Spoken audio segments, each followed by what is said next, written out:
예, 상강에서는 우리 청소년의 발달에 있어서 스트레스에 관련돼서 학습하도록 하겠습니다. 자, 우리는 살아가면서 사람들은 스트레스를 안 받을 수는 없죠. 그래서 스트레스 강도의 강약에 따라서 많은 이들이 이제 뭐 병까지도 생기는 사례가 생기는 종종 그 암이라고 하는 스트레스 발병 원인이 된다라고 하는 거죠. 그래서 스트레스는 적정한 스트레스는 어떤 그 텐션, 그래서 본인의 가업에 수행하는 데 일조를 한다라고 하는데 너무 이제 과하게 되면 문제가 생기는 거죠. 그래서 스트레스도 우리 청년기의 건강을 위해서 가장 신경 쓰는 부분 중에 하나인데 스트레스를 잘 관리해야만 본인의 건강에 있어서도 크게 생활상의 어떤 변화나 심리적, 생리적인 안정이 흐트러지지 않는 유쾌하지 못한 상태. 그래서 우리가 스트레스를 받게 되면 일반적으로 불안해지거나 긴장을 하게 되죠. 그래서 이런 스트레스를 긴장하는 거는 좋은데요. 이 긴장이 너무 장기화 된다라고 하는 것은 굉장히 몸에 어떤 건강상의 문제가 생기는 거죠. 자, 사람이 살아가면서 여러 분야의 스트레스를 경험합니다. 자신의 어떤 욕구가 좌절되거나 아니면 낯선 환경에 직면했을 때, 또 처음 해보는 일을 맡게 되었을 때 우리는 스트레스를 많이 받게 되죠. 그래서 처음 우리가 이제 기본적으로 생각을 해보면 청소년 시기에서 청년으로 넘어오는 과도기적인 관계에 있어서 청소년은 그동안에 부모님들이 이제 그 부모님 슬하에서 그래서 편하게 먹고 자고 그리고 어떤 신경을 쓸 일이 없는데 청년기가 되면서 사회생활 초년생으로 되게 되면 이제 취업과 관련해서 이제 스트레스를 받게 되고 그리고 이제 독립의 시기가 되다 보니까 본인이 앞으로 살아가야 될 여러 가지 생애 주기에 따라서 가장 큰 스트레스가 있지 않을까라는 생각이 듭니다. 자, 살아있는 동안 또 스트레스를 자유롭게 할 수 있는 방법은 아무도 없습니다. 근데 이제 그 스트레스를 어떻게 이겨내느냐가 큰 관건이겠죠. 그래서 스트레스 평생 사람과 함께 한다면 이 스트레스를 줄일 수 있는 방법이 무엇이 있을까라고 고민을 하게 되는 거죠. 그래서 우리가 청년기에는 대개 그 스트레스의 원인 이런 것들이 되는 사건이나 사람에 대한 어떤 고유한 개인의 성격 또는 개인의 어떤 사건에 대해서 어떻게 해석하느냐에 달려 있다라고 볼 수 있겠죠. 그래서 청년기에 인생의 스트레스가 가장 많은 시기고 특히 25세에서 40세 사이의 성민들은 다른 어떤 연령대에 비해서도 집단에서의 받는 스트레스가 가장 많다라고 보는 거죠. 직장에서의 스트레스, 뭐 또 어떠한 자기의 프로젝트의 스트레스, 그리고 가정의 스트레스, 뭐 자녀에 대한 스트레스도 있겠죠.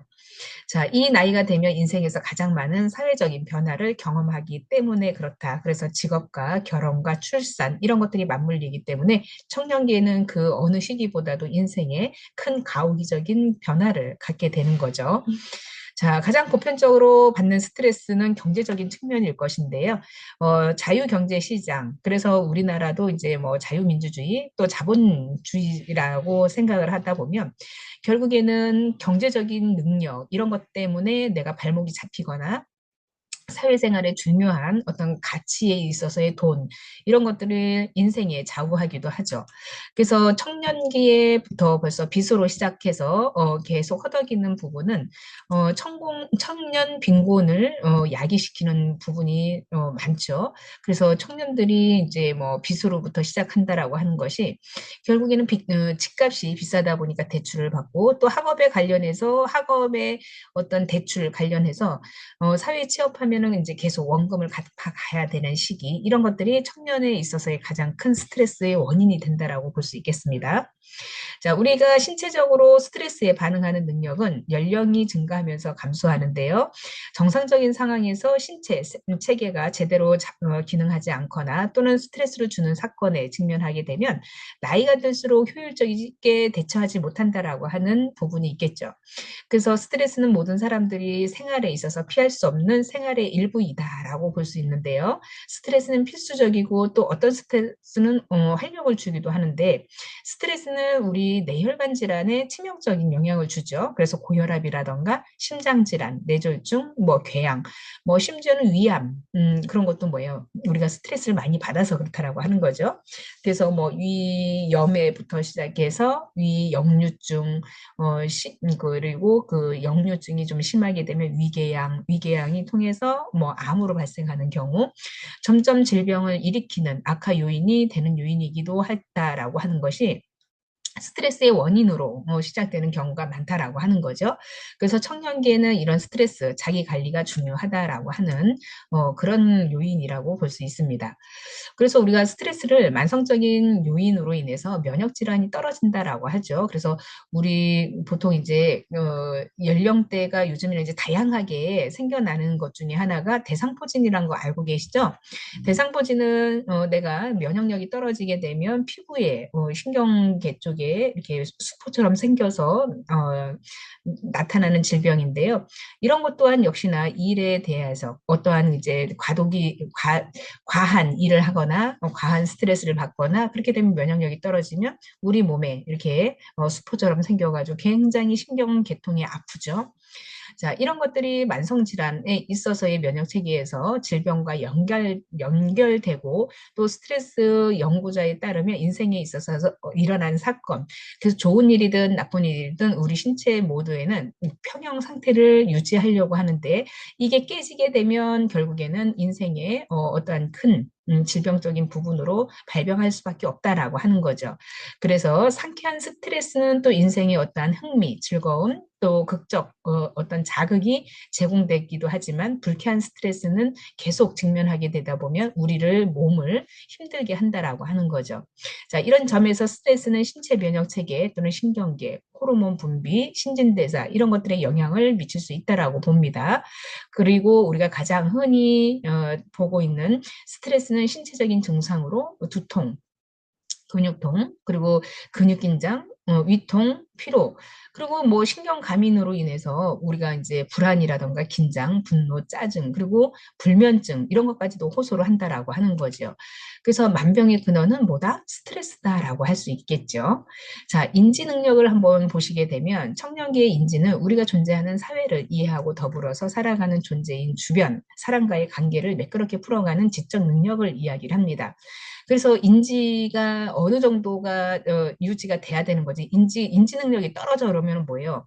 4차원 세계에 산다라고 하는 빗대어서 좋은 말이지만 예, 4차원 세계에 사는 사람들 어때요? 정상적인 사람들보다 한 템포 느리거나 뭔가가 좀 부족하다라고 느껴지는 거죠. 그래서 누가 얘기를 하면은 4차원 세계에 사는 사람이라고 이야기한 듯이 자, 우리가 인지가 정확히 이해가 돼야 다른 사람들과의 어떠한 관계에서도 매끄럽게 되는 거죠. 그래서 인간은 사회적 동물이라는 명언에 걸맞게 살아가기 위해서는 사회적 능력이라 할 수 있는 것이 바로 인지 능력이다. 그래서 인지가 잘 되어야 우리가 정상적인 사회생활을 하되 뇌 기능이 점점 비효율적이게 되게 되면 청년기에는 예, 지적 능력이 좀 감소한다라고 주장하는 학자가 있는 반면에 어떤 학자는 노년기에 심각한 질병에 걸리기 직전에 지적 능력은 계속해서 안정한 상태를 유지한다라고 이야기를 합니다. 자, 우리 그런 얘기 많이 들어보시죠. 청년들은 어떠한 지식이나 어떠한 발달 과정에서 굉장히 뛰어나지만 나이 드신 분들은 우리가 지적 능력보다는 어때요? 지혜가 많이 있다라고 하는 거죠. 그만큼 살아오면서의 그런 삶의 지혜는 청년이나 어떠한 그 청소년 따라올 수 없는 그들만의 어떠한 굉장히 큰 어, 음, 달란트라고 볼 수 있겠습니다.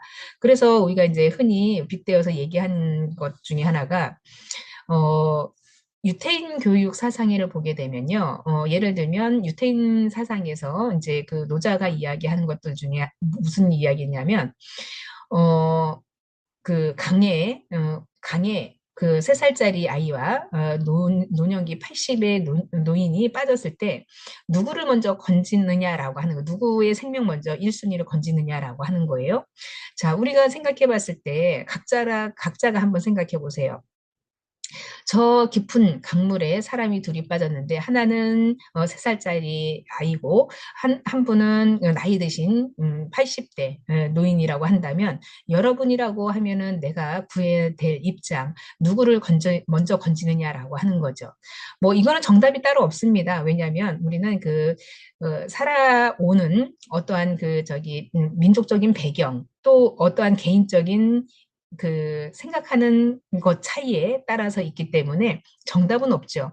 자, 근데 우리는 보편적으로 살아가고자 하는 삶이 많이 남아있는 3살짜리 어린아이를 구한다라고 얘기를 하죠.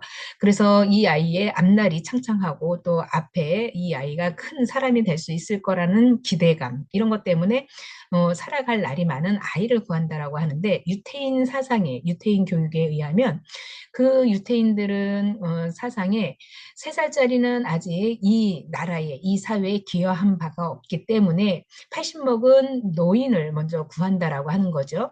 80 먹은 노인을 구한다는 것은 그동안 이 노인이 태어나서 살아가면서 작게든 크게든 사회에 공헌한 바가 크다라는 입장인 거죠. 그래서 그 사람의 노고에 감사하다라고 하는 측면에서 유태인 사람들은 노인을 먼저 구한다라고 얘기를 합니다.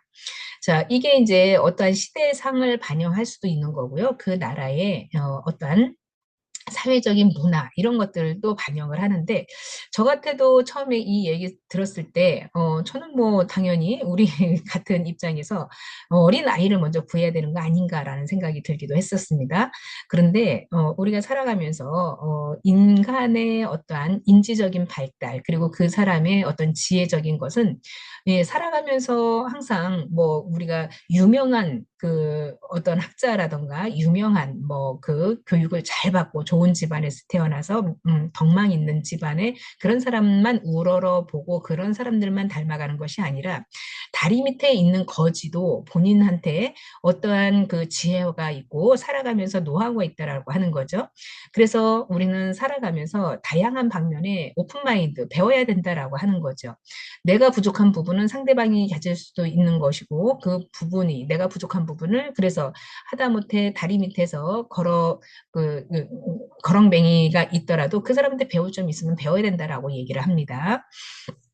저도 이제 최근 들어 제가 이제 뭐 나이가 젊은 20대 아이들이랑 뭐 30대 아이들이랑 같이 이렇게 많이 접해보는 직업을 가지고 있다 보니까 그들에게서는 제가 뭐 한낱 예를 들면 어떤 직업에 있어서 어 많이 떨어진다라고 하지만 그 눈으로 보고 배우고 했던 삶의 어떤 기술 그런 게 있지 않겠어요? 그래서 옆에서 이렇게 이야기를 하면 저 사람이 뭔데? 라고 하면서 어, 왜 자기를 가르치느냐라고 하는 그런 눈빛 있잖아요.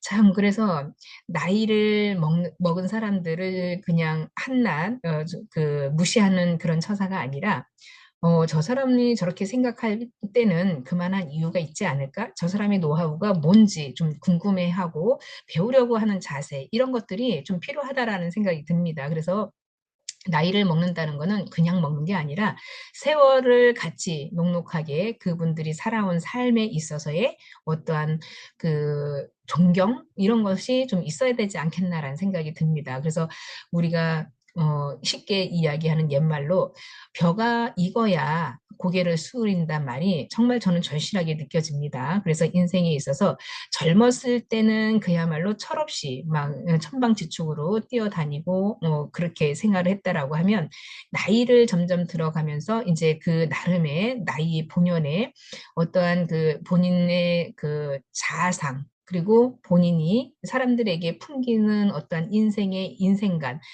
그 사람의 인격이라고 할 수 있겠죠. 그래서 인격이 훌륭하냐 안 하냐에 따라서 그 사람이 뭐 가진 게 많고 적고를 떠나서 인품이 훌륭하다라고 하는 그런 말들을 듣는 것이 참 어떻게 보면 인간으로서의 아주 최고의 칭찬이 아닐까라는 생각이 듭니다. 뭐 이제 요즘에 이제 한참 등장하는 인물이 이장학 선생이라고 들어보셨나요? 아, 김장학 선생인가요? 잠깐 갑자기 성이 생각이 안 나네. 자, 이분은 그 한약방에서 한약을 지으면서 굉장히 유명한 한약방인데 지금도 현존해서 살아계시는 분이거든요. 그런데 이분이 자기한테는 굉장히 박하게 모든 거를 굉장히 솔선수범하고 겸손하고, 예, 본인을 위해서 쓰는 돈은 없는데 한약을 팔면서 수억을 이제 뭐 그 대학생들한테 장학금을 기증을 하고 좋은 일에 많이 하시는 분이에요. 그래서 이분은 허투루 본인의 어떠한 그 권력이라든가 이런 거를 뭐 생각하지 않고 주변의 학생들이 공부할 수 있는 그런 그 방향성을 틀어주니까 그 선생님의 제자는 아니죠. 후원을 받은 학생들이 정말 공부를 열심히 해서 사회에 좀 많은 기여를 하는 그런 이제 그 숨은 어떤 의인이라고 할 수 있는데, 자, 이런 분들이 우리 사회에 많다라고 하면은 건강하고 밝은 미래가 되겠죠. 그래서 우리가 청소년기에 청년기에 이런 발달 과정을 겪으면서 나름대로의 우리가 살아가면서의 인지 능력, 그래서 인지 능력이라는 것은 나를 알고 내가 깨우치고 그리고 주변 사람들에게 이로움을 주는 이타의 정신을 주는 이런 이제 마음가짐, 이런 것이 좀 중요하다라는 생각이 들기도 해요. 그래서 우리가 인간 행동과 사회 환경은 인간이 사회에 적응하면서 태어나서 성장하면서 다양한 그 배경에 인간 행동을 우리가 실천해 가면서 또 살아가면서 이런 그 학문을 접하면서 정말 후대의 어떤 업적을 기리기 위해서 존재하는 게 아니라 살아가는 그 삶 자체가 나중에 기록이 돼서 훌륭하게 면모를 비치는 이런 것들이 바로 이제 우리가 역사라고 이야기를 하는데, 자, 인지 부분에서 내가 정말 그 괜찮은 사람처럼 살아갈 거야라고 하는 사람은 처음부터 없어요. 그렇죠? 근데 살아가다 보니까 나의 어떤 인생의 길 안에서 내가 그 나의 정체감을 잘 형성을 해서 올바른 사회생활로 키워가면서 선조들 그리고 우리의 선배들이 했던, 그리고 이제 정치인들 중에서도 굉장히 유명하신 분들 많잖아요. 자, 그러다 보니까 그런 사람들을 빗대어서 역사가 말해주듯이 우리의 인생도 우리의 가족에게 우리 조상들, 그러니까 우리 뭐 위에 아버지, 할아버지, 그 할아버지의 할아버지, 이런 식으로 그 가문의 어떠한 그 역사가 계속 생겨난다라고 하는 거죠. 그럼으로써 우리가 청소년기에 바람직한 사회생활을 할 수 있게끔 부모로서부터 아이들을 키워가면서, 그리고 그 아이들이 성장함에 있어서 올바른 길을 인도하게끔 하는 것이 우리 사회의 역할이 아닐까라는 생각이 듭니다. 그 사회 역할을 제대로 잘하기 위해서는 뭐예요? 인지, 능력, 인지 발달 잘 할 수 있게끔 도와줘야 되는 측면이라고 하는 거죠. 그래서 그로 인해서 스트레스는 그 많은 어떤 인지 부분에 있어서 많이 받게 되면 어떻게 된다? 병에 걸리는 경우가 허다하다라고 하는 거죠. 그래서 적당한 스트레스는 괜찮지만 과도한 스트레스는, 예, 사람의 삶에 있어서 단축을 시키는 게 바로 과잉 스트레스라고 할 수 있겠죠. 자, 이런 사회적인 관계 측면에서 본다면 우리가 경험을 증가할수록 사회적인 관계를 그리고 또 능력은 되게 성숙해지기 때문에 인지 능력이 발달한다라는 주장. 그래서 이런 다양한 주장들이 있기 때문에 우리가 오랫동안 지적 능력 대략 뭐 20세경에 절정에 달한다라고 하는데 그 위에 쇠퇴한다라고 생각되어 왔지만 그렇지 않고, 그리고 어떤 연령 집단에서도 지능 검사를 실시한 결과 청년과 어떠한 그 시기에 가장 뛰어난 것으로 밝혀졌다라고 하는 거죠. 그래서 우리가 다양한 지능 검사를 실시해 봄으로써 자체 영향하기보다는 동시대의 출생 집단의 효과 때문이라고 할 수 있는데, 우리 사람들은 태어나면서 예전 세대보다 양질 그리고 장기간의 어떤 교육을 받았기 때문에 아는 것은 점점 더 많이 있죠. 그리고 AI 시대에 점점 이제 우리가 초스피드로 내가 몰랐던 지식을 다 알려주니까 지적 능력도 굉장히 크게 가지고 있다라고 하는 거죠. 청년기의 이런 우수한 지적 수행 능력을 우리는 지능에 있어서의 연령에 따라서 감퇴한다기보다는 청년들이 경험하는 바에 따르면 한 세대 전에 태어난 사람보다 지적 능력은 더 발달시킬 수 있다는 의미가 있다라고 하는 거죠. 그만큼 시대가 발전하면 발전할수록 머리, 두뇌는 발달한다라고 하는 것인데, 과거에 우리의 아버지 때를 생각해 보시면 그때는 스마트폰이 없었던 시대에 있잖아요. 그러다 보니까 우리가 알고 있는 것은 지역사회, 그 근방에 있는 것만 알고 있지 전 세계적으로 실시간으로 뉴스를 보거나 매스컴을 보진 못했잖아요. 근데 아는 폭이 점점 사회가 발전하고 IT 기술이 계속 상향되면서 세계 각국의 어떤 이쪽 뭐 예를 들어서 어 저쪽에 뭐 아프리카에서 어떠한 그리고 또 이슬람에서 전쟁이 있다라고 하면 실시간으로 뭐 몇 시간 되지 않아도 바로 전쟁이 일어났구나라는 것을 알고 있죠. 또 어디 경제가 안 좋다라고 하면 그 여파가 우리나라까지도 경제에 굉장히 큰 영향을 주는 거죠. 그만큼 사람이 살아가면서 세계가 바뀌어지고 나라가 발전함으로써 점점 아는 지식은 많이 늘어나고 따라서 어때요? 지적 능력은 더 발달할 수밖에 없다라고 하는 거죠. 과거의 조상들을 생각해 보면 그 우리 이제 검사를 해보게 되면 IQ 검사도 굉장히 상이하게 변화되고 있다라는 사실을 알고 있을 것입니다. 자, 이렇게 지적 발달은 신체 발달과 마찬가지로 꾸준히 감소를 보이는데, 신체 발달이라고 하는 것은 이제 몸이 쇠약해지고 병을 얻을 수 있는 부분이라고 하는 거죠. 근데 우리가 세상에서 좋아지는 거는 많지만 우리가 결국에는 나이를 먹는다는 거는 뇌 기능도 저하된다라고 하죠. 뇌도 늙어가는 수밖에 없어요. 그러다 보니까 어떠한 이제 그 신체 발달에 있어서의 감소가 결국에는 뇌 발달에도 감소를 보이게 되는데, 특히 뭐 비언어적인 능력이라던가 유동성, 지능에 대한 언어 능력, 이런 결정성, 어떤 지능보다는 더 일찍 빠르게 감소한다라고 하는 것인데, 자, 이건 이제 늙어가면서 어쩔 수 없는 우리의 신체 기능, 그리고 뇌 기능이라고 할 수 있겠습니다. 그래서 비언어적인 능력이라 하는 것은 말로 하는 게 아니라 행동이나 어떤 표현, 이런 걸로 이야기를 해요. 그래서 언어 능력보다 더 빨리 감소하는 것으로 고전적인 노화 양상이라고 부른다라고 하는데, 결정성 지능은 교육이나 경험에 축적되는 효과를 반영하기 때문이다라고 할 수 있겠습니다. 자, 왜냐하면 지적 능력에 필요한 생리적, 신경학적 구조가 연령이 증가하면서 점차적으로 감소하기 때문이다라고 하는데, 우리가 삶의 질은 높아지고는 있는데 삶의 질에 따라서 우리가 내 기능도 열심히 뭐 좋아지면 좋은데, 사람이 늙는다는 거는 과학의 기술이 아무리 좋아도 어쩔 수가 없는 상황이다라고 보는 거죠. 그렇다고 뇌를 꺼내서 뇌를 성형수술할 수는 없잖아요. 자, 그래서 인지성차에 있어서 청년기의 지능에 관한 어떤 연구에 따르면 남녀 간의 성차에 따른 인지 능력의 차이를 보이는 데 대해서 연구를 했습니다. 그래서 인지 기능에 있어서의 성차가 있는 것으로 밝혀졌는데, 연구자들은 남자와 여자 각기 다른 사회화 유형의 결과를 주장을 하는데, 지적 능력의 성차는 청년기 내내 계속되는데 남성이 대체로 공강지각이라던가 수리 문제에 있어서의 우세하고, 여성은 기납적인 추론, 그래서 언어, 기억 또는 이제 지각, 속도에서 우세하다라고 하는 거죠. 자, 그래서 여성들은 어떠한 드라마를 보게 되면 감수성이 예민해지는 거고, 남자들은 굉장히 저게 왜 울 일이야? 그러니까 이제 이거는 숫자, 그러니까 어떤 계산적인 부분이라고 할 수 있겠죠. 그래서 이제 남자들은 어떤 이제 사건이 있으면 육하 원칙에 따라서 이야기를 하는데, 여성들은 육하 원칙이기보다는 먼저 마음이 동한다라고 하는 거죠.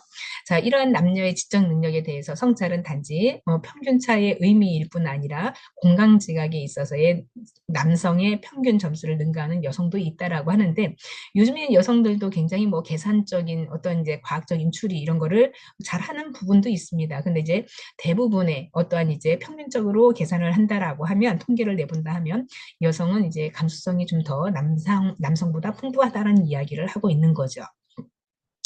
자, 또한 모든 문화권에서 보편적인 현상은 아니고 그 나름대로의 고유한 문화적인 특성이 있다라는 거 참고하시면 될 것 같습니다.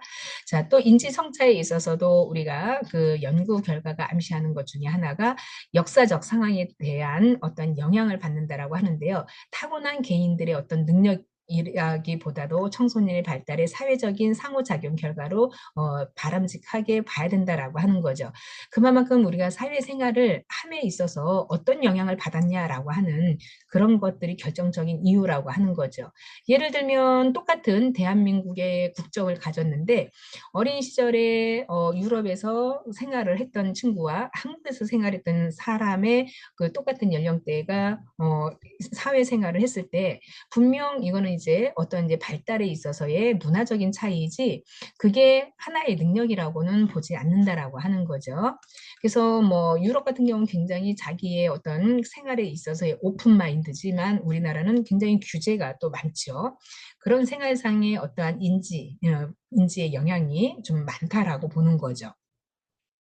자, 인지 통합에 있어서도 우리가 청소년기, 청년기에는 새로운 사고의 통합이 발생한다라고 하는데 논리적 사고에 덜 의존하게 되고 현실적인 면을 고려하게 되어서 청년기의 인지 능력에 있어서는 매우 우수하고 사회 물정에도 이제 밝아진다라고 하는 거죠. 자, 청년기에는 우리 인지 능력에서 논리적인 사고뿐만 아니라 현실적인 능력도 포함되는데 청년기에는 흑백 논리와 같은 이원론적인 사고에서 벗어나 이제 다차원적인 사고 능력을 가지게 된다라고 하는 측면이죠. 그동안에는 내가 그 협소한 개념으로 요거 아니면 요거였는데 선택의 방법이 근데 이제 사회생활을 하면서 뭐예요? 아, 이것도 될 수 있고 이 사람의 어떠한 그 다양한 의견도 수반할 수 있고 그래서 조율을 한다라고 하는 거죠. 그래서 이렇게 사회생활에 이제 점점 길들여지는 청년기를 이제 이렇게 밟고 간다라고 하는 거죠. 청년기에는 다차원의 어떠한 세계와 복잡한 인간관계를 직면하게 되면서 이루어진다고 주장하는 것이 있고 또 본인의 어떠한 진실 또 진리 이런 것들을 주관적이고 상대적인 것으로 이제 이해를 하게 됩니다. 그래서 지식이란 절대적으로 고정불명한 것이 아니라 여러 개의 타당한 어떠한 견해 중에 하나로 그런 사실을 이제 이해하고 받아들인다라고 하는 측면이 있겠습니다. 그래서 청년기의 인지발달 단계에서도 연구가 있는데 피아제가 주장하는 형식적, 조작적 사고를 넘어서지는 않지만 지식의 습득 단계에 있어서는 어떠한 지식의 실생활, 즉 직업 발달, 그래서 가족 발달에 대한 적용을 단계로 전환하게 된다라고 하는 것인데 청년기의 지능은 양적 증가나 감소보다는 사고 방식에 있어의 질적 변화가 더 중요하다라고 보는 거죠.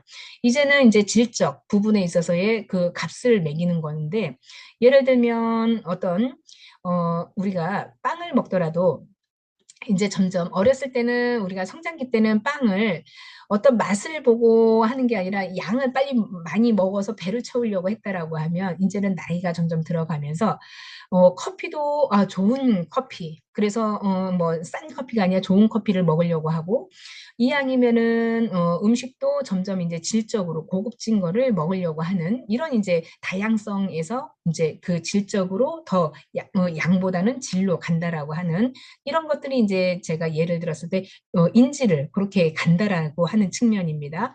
그래서 사고 방식에 있어서도 이제는 뭐 간단 명료한 게 아니라 아 깊숙하게 성숙하게 생각하고 최대한 본인이 어떤 방식으로 선택을 해서 최소한의 어떠한 이익을 실현을 할 것인가 그리고 손실을 줄일 것인가 이런 생각을 한다라고 하는 거죠.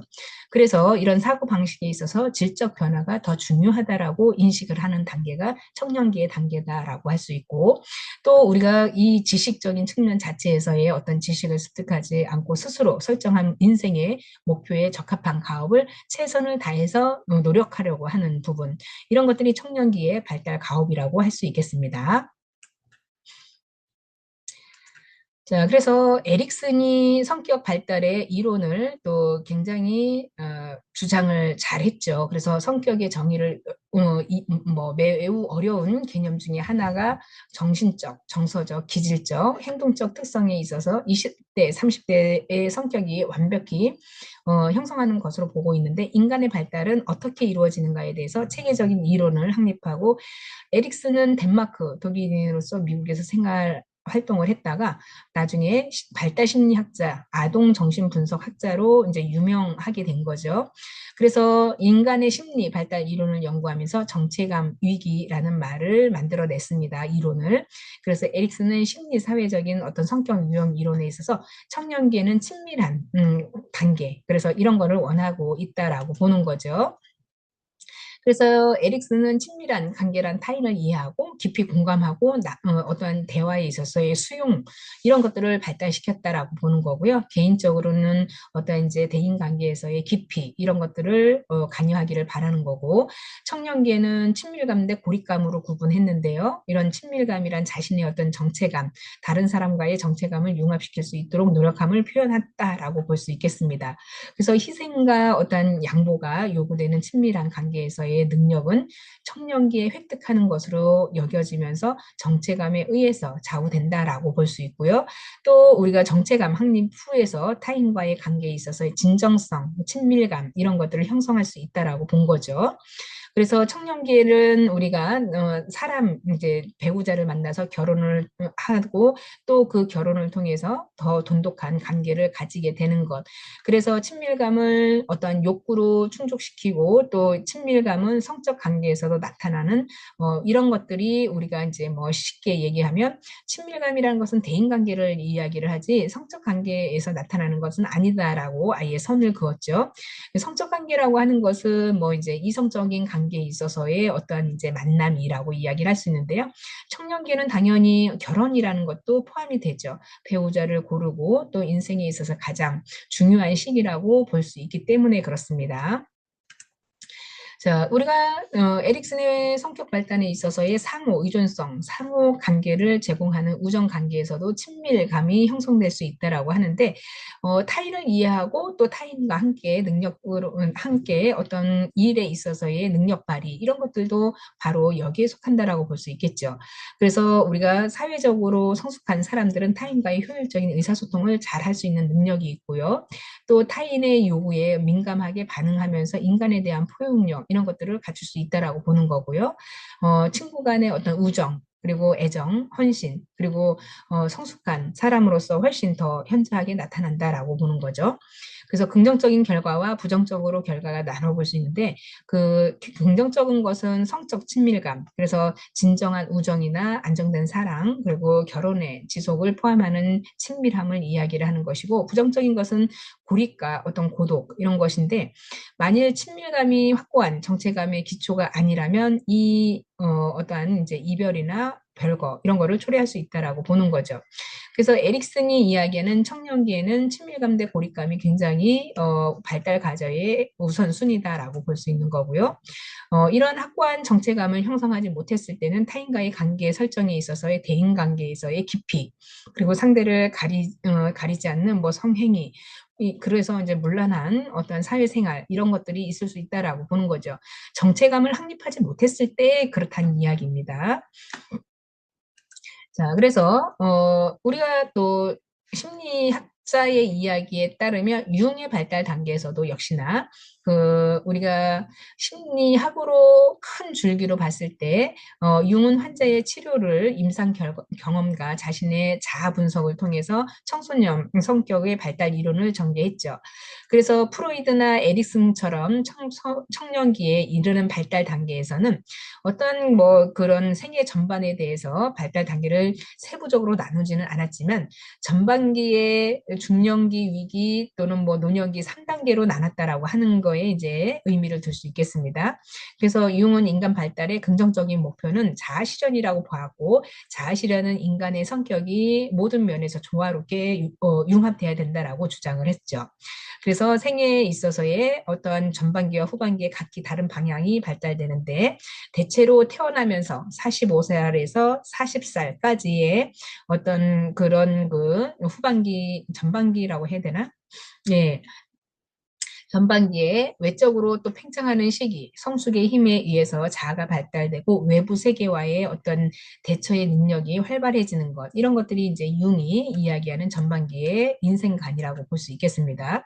그래서 융은 타인과의 어떤 어울리는 그런 시간들, 그래서 사회에서의 보상을 많이 받으려고 하는 노력을 하고 있다. 그래서 직장에서의 경력을 쌓으면서 경력을 쌓으면서 그 경력으로 인해서 내가 이제 사회에 안정된 생활을 하면서 결혼을 통해서 가정을 형성하고 사회에서 어떤 성공하려고 하는 그런 전력을 다한다라고 하는 거죠.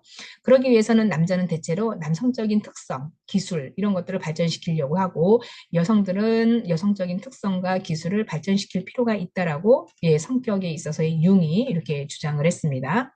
그래서 융은 이 시기에 어느 정도 일방성이 있다라고 주장을 했고요. 청년기는 외부 세계를 정복하는 데 있어서 자신을 바칠 필요가 있다라고 했고 환경적인 부분에 확고하고 또 단호하게 대처하는 것이기 때문에 젊은이들이 자기의 어떤 회의라던가 환상, 내적 본질 따위에 지나치게 사로잡혀 있는 것은 별로 유익하지 못하다라고 결론을 내렸습니다. 그래서 내성적인 사람보다는 외형적인 사람, 이런 사람들이 어찌 보면은 시기에 보다 순조롭게 생활할 수 있다라고 보는 거죠. 내향적인 사람과 외향적인 우리 MBTI라는 검사를 하시게 되면 M이냐 T냐라고 막 이야기하잖아. I냐 T냐. 그러면은 우리는 이제 뭐 T라고 얘기를 하거나 I라고 이야기를 하잖아요. 그게 바로 이제 내향성과 외향성을 이야기를 하는데 우리가 외향적인 성격은 아무한테나 가서 그냥 편안하게 이야기를 하고 대화를 할 때도 이 사람이 누구를 꼭 가려서 누구하고만 얘기를 하고 누구는 얘기를 안 하고 그리고 내 나름대로의 사람들의 어떠한 기준 이런 거를 정해서 좀 편안하게 한다라고 하는 것이 이제 외향적인 사람들의 성격이죠. 내향적인 사람은 다른 사람한테 가서 말을 잘 붙이지를 못하고 사람을 가리는 거죠. 그러다 보니까 이런 성격의 유형에 따라서 청년기에 외향적인 성격이 참 사회생활 할 때는 그래도 그나마 좀 스트레스를 덜 받게 되겠죠. 자, 콜버그가 이야기하는 것 중에 하나가 도덕성 발달인데요. 콜버그는 도덕성 발달을 이제 종단 연구를 실시하면서 20년간 연구를 했다라고 하는 거죠. 그래서 도덕성 발달 단계를 이제 본인이 하나의 어떤 주장으로 이론으로 가설을 세웠는데요. 도덕성 발달에 있어서 6단계로 설명을 하고 있습니다. 자, 1단계는 처벌과 복종, 지향 단계이고요. 행동의 결과에 따라서 가치가 결정되고 처벌이 클수록 더 나쁜 것을 피할 수 있다라는 처벌에 있어서는 나쁘지 않다라고 생각을 하는 것. 그러니까 1단계는 무조건 처벌과 복종이에요. 그래서 내가 이거를 시행하지 않으면 나는 벌을 받겠구나라고 하는 거죠. 그럼 벌을 받지 않기 위해서는 노력한다라고 하는 거죠. 자, 2단계는 도구적 상대주의의 지향 단계에서 자신의 이익을 얻기 위해서 권위자의 규칙에 따라서 하고 다른 사람의 입장을 받아들인다라고 하는 것이 2단계입니다. 자, 3단계는 대인 간의 조화. 그래서 착한 소년, 소녀 지향 단계이고 4단계는 법과 질서를 지향하는 단계다라고 보는 건데 3단계는 행위의 의도성에 따라서 도덕적인 판단을 한다라고 하는 거죠. 타인을 기쁘게 하거나 인정받는 것이 옳은 것이라고 생각하면서 착해지려고 하는 사회적 규범을 준수한다라고 하는 거예요. 자, 네 번째 단계는 권위를 존중하고 질서를 유지하면서 옳은 행동으로 사회적인 규범이나 질서를 지향한다라고 하는 거죠. 자, 도덕적인 부분에 있어서의 5단계에서는 융통성이 발휘되는 단계고 개인의 권리를 존중하고 사회의 약속은 다수의 이익을 위해서 변화될 수 있다라고 생각하는 거죠. 자, 이제 도덕성이 여기에 발현이 됩니다. 그래서 우리가 아무리 자, 그 사건을 한번 이야기를 해드릴게요. 요거 6단계 마무리까지 하고. 자, 6단계는 인간의 존엄성의 정의, 사랑, 공정성의 근거를 둔 추상적으로 보편적인 행동 지침을 가지고 자신이 선택한 어떤 윤리적인 원리와 일치가 되는 양심에 의해서 옳은 행동이 결정이 되는 단계라고 할 수 있겠습니다.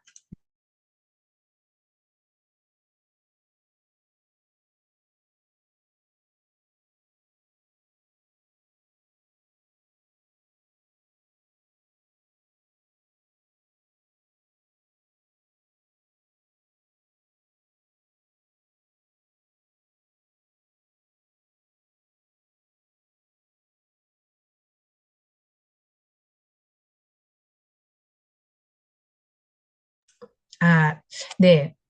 마이크가 좀 소거가 안 됐었네요. 예, 다시 말씀드리겠습니다. 이 도덕 발달의 이론에 있어서의 대표적인 일화에 대한 내용인데요.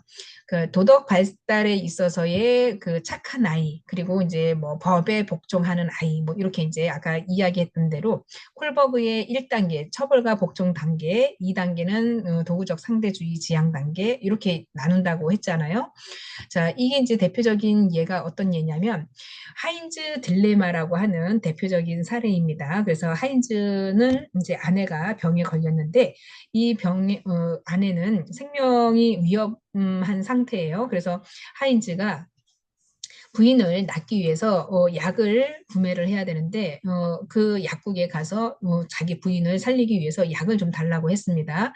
근데 그 약국에 있는 그 주인은 이 약이 새로 신제품으로 개발됐기 때문에 약값이 비싸다라고 이야기를 했고 하인즈는 돈이 없어서 그 약을 살 수가 없었습니다. 그런데 하인즈는 그 약을 부인한테 꼭 먹이고 싶었기 때문에 어느 날 약국 문이 다 닫힌 한밤중에 약국에 들어가서 약장에 약을 훔쳐가지고 부인한테 먹였죠. 그래서 그 약국에 관련된 부인을 살리려고 하는 의지, 이런 것들 때문에 하인즈의 딜레마라고 하는데, 콜버그의 이런 그 도덕적인 발달에 있어서의 딜레마는 무엇이냐면, 자, 전 인습적인 수준. 그래서 우리가 1단계는 처벌과 복종이라고 했잖아요. 그러면 요 처벌과 복종은 전 인습적. 그래서 아이들이 도덕성을 배우지 않은 기본적인 사회에 있어서의 아이들한테 물어봤을 때, 자, 하인즈는 약을 훔치면 안 돼라고 이야기를 하는 거죠. 아이들 입장에서 1단계에서. 그래서 왜? 라고 했더니 경찰에 잡혀가면 감옥에 갈 수 있으니까 라고 이야기를 합니다. 여기에 따른 행동 기준은 뭐예요? 행동의 결과를 아이들은 처벌에 따라서 옳고 그름을 한다라고 하는 거죠. 자, 그럼 2단계는 자, 상대주의적인 지향 단계라고 했죠. 그래서 개인주의와 도덕적인 어떤 목적 지향성을 가지고 있다라고 하는 거죠. 그러면 이제 우리가 여기에서 반응할 거는 뭐냐면, 자, 3살짜리 아이들, 7살짜리 아이들, 초등학생 아이들, 이 아이들은 하인즈는 아내를 살리기 위해서 약을 훔칠 수 있어. 나중에 약값을 갚으면 되니까라고 생각을 합니다. 자, 이거는 이제 개인적인 어떠한 필요에 의해서 보상과 그런 중심의 판단을 하게 된다라고 하는 거죠. 자, 그러면은 2단계는 상대주의 지향이니까 우선은 약이 필요하다 보니까 먼저 뭐예요? 약을 훔칠 수 있다라는 관념에 이 아이들이 이렇게 공통적으로 생각한다라고 하는 거죠. 자, 그러면은 3단계는 우리가 대인 간의 어떤 조화, 그래서 착한 소년, 소녀 지향 단계라고 이야기를 했잖아요. 자, 이럴 때는 우리가 인습 수준 단계라고 하는 것이죠. 그래서 반응은 자, 하인즈는 좋은 남편이니까 아내를 살리기 위해서 훔치는 게 옳아라고 이야기를 합니다. 그만큼 이제 부인을 사랑하는 마음 때문에 훔쳐야 된다라고 하는 것은 이제 아이들이 받아들인 거고, 자, 그러면은 기준은 뭐예요? 사람들이 기대하는 것은 좋은 사람으로 행동해야 된다라고 하는 거죠. 약을 먹지 않았을 때 부인이 죽어가는 것을 이제 볼 수가 없다라고 하는 거죠.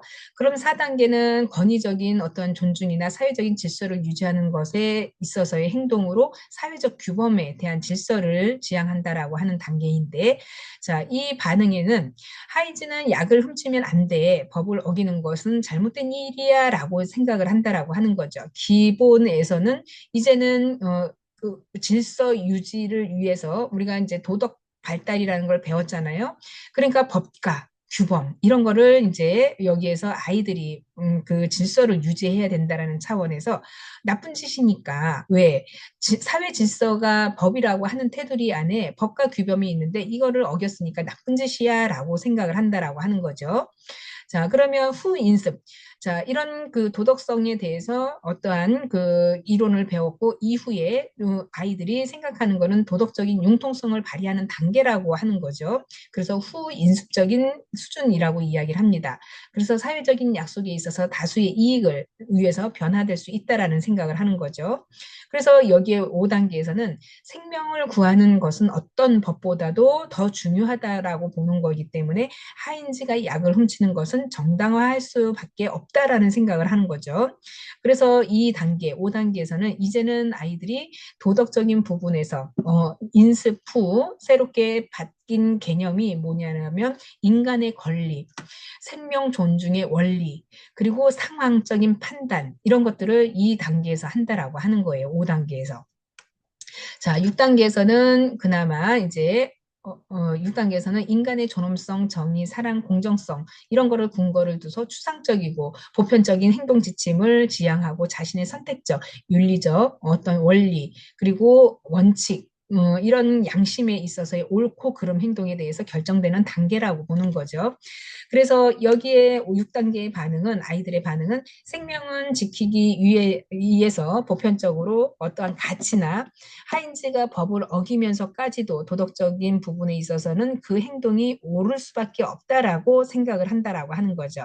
그래서 이 기준은 더 우리가 살아가면서 사람으로서의 어떤 양심 그리고 보편적인 도덕 이런 거 생명 존중의 원리 이런 것들을 배움으로써 홀버그의 이렇게 6단계 자 6단계라고 하지만 사실 여기에는 세 가지 단계라고 보는 겁니다. 자 여기는 전 인습 단계. 인습 단계가 여기가 첫 번째 단계고요. 두 번째는 인습 단계입니다. 인습 단계. 그리고 여기는 후 인습이라고 해요. 자, 그러면은 후 인습.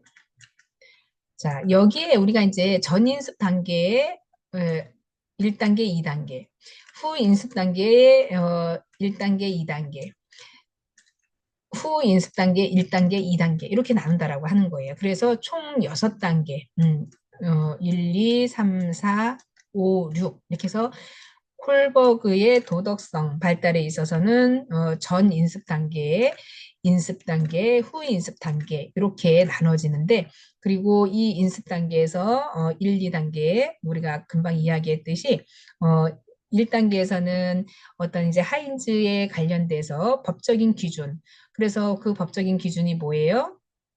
예, 어떠한 그 처벌과 복종에 관련된 지향 단계라고 했죠.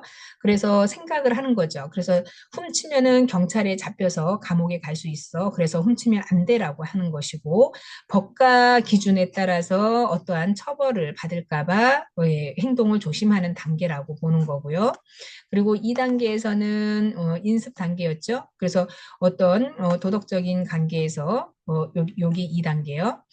여기 도구적인 목적과 교환 지향에 대한 내용이 여기에 담겨져 있고 세 번째는 착한 아이, 인습을 받고 나서 도덕적인 부분에 교육을 받고 나서 착한 아이를 지향한다라고 하는 거죠. 그래서 남편이라면 아내를 구하기 위해서 뭐든지 해야 되지 않을까라고 생각을 하는 거죠. 그래서 여기에는 다른 사람에 대한 어떤 기대, 주변 사람들의 시선 이런 것들이 여기에 보여지는 거고요. 그리고 도덕적인 부분에 있어서 좋은 사람, 착한 사람으로 보여지는 거 이런 것들이 여기 인습을 단계에서 들어간다라고 하는 거죠. 그리고 여기 인습 단계에서의 여기 4단계는 질서 유지, 질서 유지를 지향하는 단계다라고 보는 거고요. 여기 질서 유지라고 하는 것은 모든 법은 사람들은 법은 모두에게 존재하는 거야. 그래서 내가 훔치는 것을 시작한다라면 다른 사람도 그 법을 지켜야 해라고 한다는 거죠. 그래서 법과 규칙을 중요하게 여기는 단계라고 볼 수 있고, 그리고 그래서 여기에는 도덕적인 기준이 사회 질서와 예, 권위와 유지 이런 것들이 이 단계라고 하는 것이고요. 5단계 후 인습 단계에서는 사회 계약에 대한 지향이라고 볼 수 있겠습니다. 그래서 법을 지키는 것은 중요하지만 인간의 생명이 더 중요하다라는 것을 이제 이 아이들이 여기서 깨우치게 된다라고 하는 거죠. 그래서 어떤 행동의 기준은 개인의 권리, 사회 정의, 상황적 판단을 한다라고 하는 것이고 도덕적인 기준으로는 이제 사회 계약에 있어서 더 높은 도덕 가치를 추구하는 단계라고 볼 수 있겠습니다. 자, 6단계에서는 이제 보편적인 윤리의 지향 단계라고 볼 수 있겠는데, 이 단계에서는 모든 인간의 생명은 굉장히 지킬 권리가 있다라고 보는 거죠.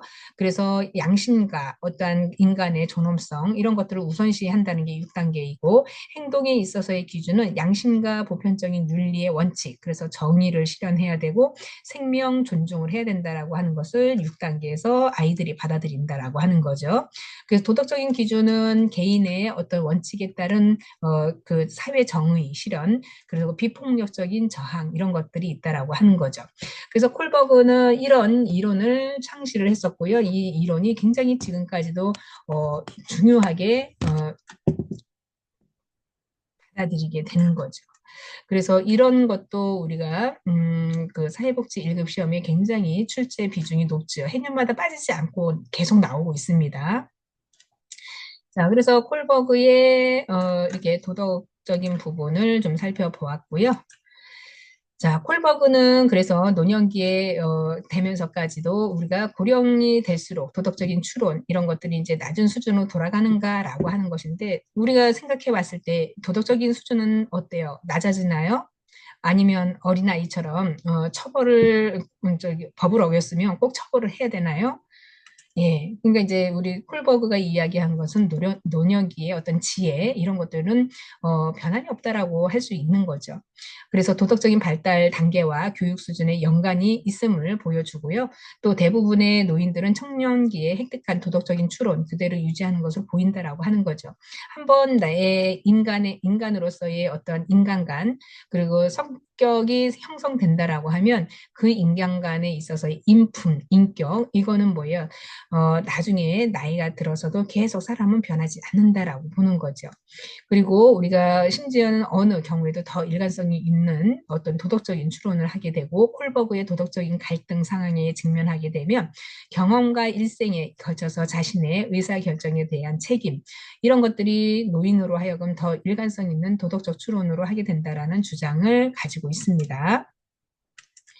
자, 직업의 의미를 살펴보게 되면 직업은 우리가 청소년 발달 이전에부터 인간 발달에 중요한 역할을 하고 있었죠. 그래서 누구나 어려서 크면 무엇이 되고 싶은지 생각을 하게 되면서 현실화시키기 위해서 노력을 많이 하죠. 그래서 우리는 어린 시절에 꿈도 많이 꿨잖아요. 부모님들이 이제 꿈을 이렇게 얘기하면 너는 나중에 커서 뭐가 될래? 그러면 대통령이라고 하는 사람도 있을 거고 의사나 뭐 아니면 과학자 뭐 그리고 연예인 뭐 이렇게 얘기를 하는데 지금의 10대 아이들의 미래 희망은 뭔지 아세요? 예, 아이돌 되는 게 꿈이라고 합니다. 그래서 TV에 그 연예인들 있잖아요. 대박 치잖아요. 그래서 케이팝 문화를 이끄는 지금의 우리나라를 대표하는 어떤 문화 콘텐츠 그런 거를 하게 되면 아이들이 굉장히 좀 예, 그런 것 쪽으로 꿈을 많이 가지고 있다라고 하는데 해년마다 이렇게 아이들이 연예계 쪽에 어떠한 가고 싶어 하는 희망의 이런 퍼센테이지가 굉장히 높다라고 해요. 그래서 이제 본인의 어떤 꿈을 실현하기 위해서 뭐 초년 시절부터 이제 그 연습생으로 많이 활동을 하는데 제가 가까이에 있는 지인도 따님이 이제 올해 졸업을 했다라고 하는데 연예 소속사 들어가고 싶은데 정말 끼가 정말 툭질나지 않는 이상에는요. 굉장히 돈이 많이 들어간다라고 얘기를 해요. 그래서 졸업하기 전에 이제 기획사에서 부모님을 한번 이제 모셔와라 그래가지고 모셔갔더니 돈이 많이 들어간다. 그래서 돈이 많이 들어가는데 그렇다고 뭐 특출난 인물이 아니고 또 재능이 그렇게 뭐 뛰어나게끔 뭐 남들에 비해서 정말 얘는 좀 가능성이 있다라고 하는 그런 게 아니라 본인의 희망이 어, 연극을 하고 싶고 연예계 쪽으로 가고 싶다라는 희망 때문에 그 한 가닥을 붙잡고 있었는데 그 부모한테 이제 이야기하기를 돈이 많이 들어간다. 그러니까 부모 입장에서는 뭐예요? 이 아이가 계속해서 연예인 활동을 하고 싶다고 하니까 우리는 능력이 안 돼서 너의 뒷바라지를 못 해준다라고 하는 게 이제 이 집의 어떠한 문제였던 거죠. 그랬더니 이 아이는 포기를 못 하니까 이제 그 연애 기획사에서 부모를 모시고 오라고 하면서 돈이 많이 들어간다라고 하니까 이 부모 입장에서는 그래, 돈이 들어가면 얼마나 많이 들어가는 건데 금액이 어떻게 되는데요? 그랬더니 과히 얘기를 안 해주더라는 거예요. 왜? 돈이 없어 보이니까. 돈이 많이 있었다라고 하면은 돈 금액을 제시했겠죠. 그래서 몇 번을 물어봤는데도 불구하고 돈의 금액을 얘기를 안 해서 포기를 했다라고 얘기를 해요. 그러니까 연예 기획사에 찾아오는 수많은 이런 연습생들의 부모들이 한두 명이 아니었다라고 하는 거죠. 그래서 어떤 특출난 그 외모를 가지고 있거나 어떤 재능이 있다라고 하지 않는 이상에는 모든 게 다 돈이라고 하는 거예요. 그래서 제가 봤을 때는 이 집 따님도 굉장히 뭐 이렇게 좀 단아하고 좀 예뻤던 그 얼굴인데 하나부터 열까지 다 성형을 해야 된다라고 이야기를 하는 거예요. 그러다 보니까 아, 돈이 장난 아니게 들어가는구나라는 생각이 들었기 때문에 그렇습니다. 그래서 청년기에는 이렇게 직업에 있어서의 어떠한 그 본인의 현실화를 위해서 노력을 해야 되는 것이고 무엇이 되고 싶은지 성장하면서 구체적으로 노력하면서 나타나기 시작한다라고 하는 거죠. 그래서 사람들은 왜 직업을 갖는지 그리고 가장 중요한 이유는 경제적인 부분일 거죠. 그래서 잘 먹고 잘 살기 위해서 직업을 갖는데 그 직업이 오히려 이제 자기하고의 어떠한 좋아하는 직업이면 굉장히 시너지 효과는 되겠죠. 근데 좋아하지도 않는데 돈 때문에 한다. 또는 이제 뭐 어떤 능력에 있어서 내가 다른 거는 못 하는데 이것만을 할 수 있겠다라고 하면서 선택하는 부분, 다양하게 있겠죠. 자, 그래서 이런 것들이 이제 어떠한 경제적인 이유가 있을 수도 있는데요. 그렇다고 보면 경제적인 이유만이 있다라고 해서 직업의 전부일까라는 거죠. 그래서 직업은 자신의 어떤 정체감 형성에 중요한 역할을 한다라고 볼 수 있겠습니다. 자, 그래서 직업의 의미가 갖는 것은 프로이드는 우리가 일과 사랑이 있어서 인간의 가장 기본적인 행동을 결정한다라고 말하기도 했죠. 그래서 직업이라는 한 개인은 우리가 가지고 있는 삶에 있어서의 어떤 시간을 살아갈 수 있도록 뒷받침해주는 핵심 요소가 되겠죠. 직업이 없다라고 하면 무미건조하잖아요. 재미가 없잖아요. 일상생활이 아무 감흥이 없으면 어떤 그 삶의 의미가 별로 없는 거죠. 그래서 많은 사람들은 직업에 대해서 성인들의 어떤 활동의 근원지로 삼게 되는 거죠. 그래서 자신의 하는 일의 종류에 따라서 사회적인 신분에 정해지기도 하고 또 직업에 따라서 자아의 개념 형성을 가지고 있는 거죠. 그래서 자신의 직업에 만족하고 직업의 성공을 이루려고 하는 개인의 어떤 자아 존중감, 행복감, 생활 만족과 같은 직접적인 연관이 있다라고 보는 거죠. 자, 여러분들은 지금 가족의 어떠한 그 수장일 수 있죠. 가족의 대표가 되면서 또 이제 뭐 일선에서 내가 일을 물러나서 취미 생활을 하시는 분도 계시고 지금 일상생활에서 병행하면서 직장을 열심히 다니시는 분도 계실 겁니다. 그러면 이렇게 지나서 생각해 보면 나의 직업에 내가 어느 정도 몇 번의 직업을 바꿨는지 직업은 늘 바꿀 수는 있죠. 근데 직종을 바꿀 수 있는 거는 참 예, 나름대로 어려운 일이에요. 내가 회사를 바꾸는 거는 예를 들어서 어떤 사무직에서 사무직으로 늘 이제 회사를 바꾸는 건 상관이 없는데 예를 들어 직종, 그 사무일을 받다가 갑자기 내가 노동 쪽에 서비스업 쪽에 뭐 그렇게 근무를 한다라는 거는 나의 적성과 어떠한 나의 어떠한 성향이 맞지 않는 경우에는 그게 쉽지가 않죠.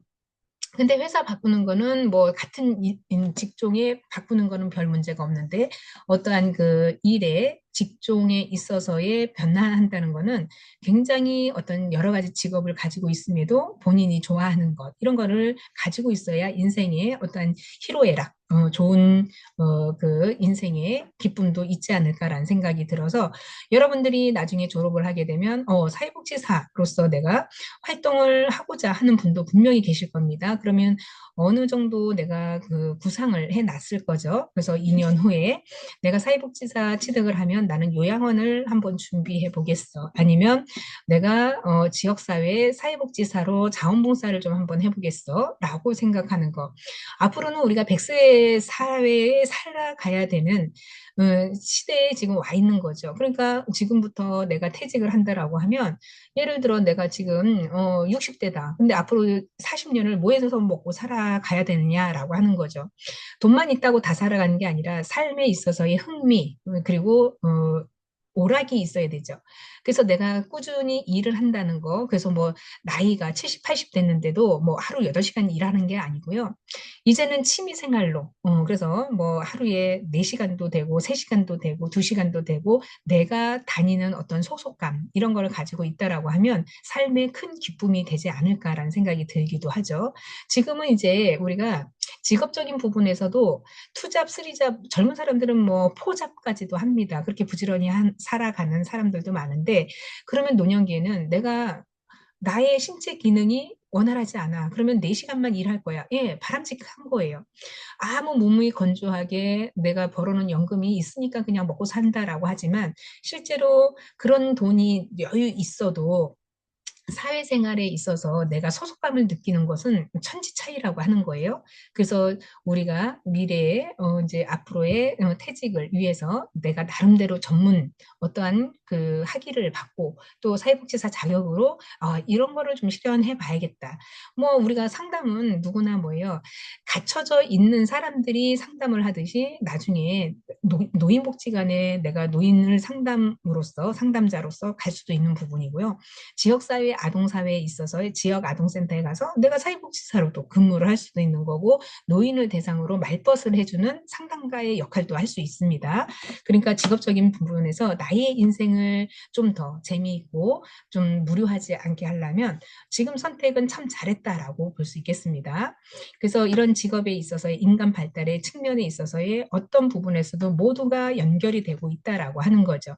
그래서 재산이 많아도 자신의 일을 갖는 사람과 재산이 없어서 노는 사람하고는 또 천지 차이인 거예요. 그렇죠? 그러다 보니까 우리는 내 일에 있어서 언제든지 충실히 하면서 사회 기능을 해야 된다라고 하는 측면입니다.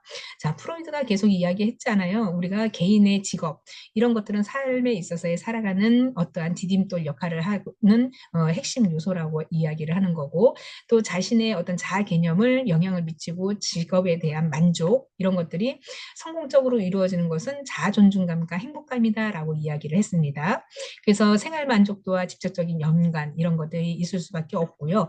또 개인의 어떤 직업에 있어서 여러 가지 면에서도 개인의 인생에 영향을 미칠 수밖에 없습니다. 직업이라 하는 것은 그렇기 때문에 인간 발달에 있어서의 모든 측면과 연결이 되고 있다라고 하는 아주 기본적인 직업의 의미를 이야기를 하고 있는 거죠.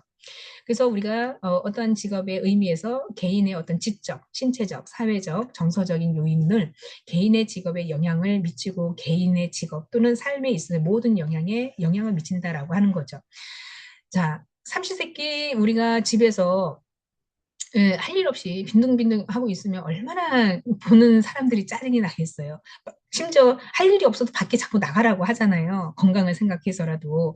사회생활을 안 하고 집에서만 틀어박혀 있으면 내가 스스로가 우울감이 많이 생긴다라고 하는 거죠. 그래서 소속감이 가장 중요하다라고 하는 거예요.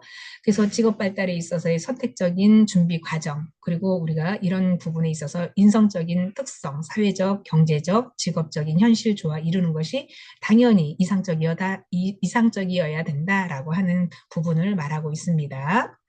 자, 이번 시간에 여기서 마무리하고요. 다음 시간에 우리 연결해서 하도록 하겠습니다. 수고 많으셨습니다.